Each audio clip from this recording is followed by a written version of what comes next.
Praise the lord. Welcome to bible శ్రీలు. లోయ లోయ అనే మాటకు అర్థము అంగీకరించబడి తగినది, కోరదగినది అని అర్థము. లోయ గురించి బైబుల్ గ్రంథంలో 2 తిమోతి 1 అధ్యాయము 3 నుంచి 5 వరకు చూడవచ్చు.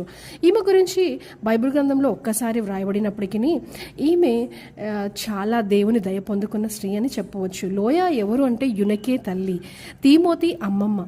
లోయ విశ్వాసం కలిగిన స్త్రీ అని చెప్పవచ్చు. ఈమె ఒక యూదురాలు, ఒక కుమార్తెను కలిగి ఉంది. ఆమె పేరే యునకే. లోయ మనమడు తిమోతి. మరి తిమోతి గ్రంథము 2 పత్రికలు తిమోతి పేరు మీద రాయటం బైబిల్ గ్రంథంలో చూస్తున్నాము.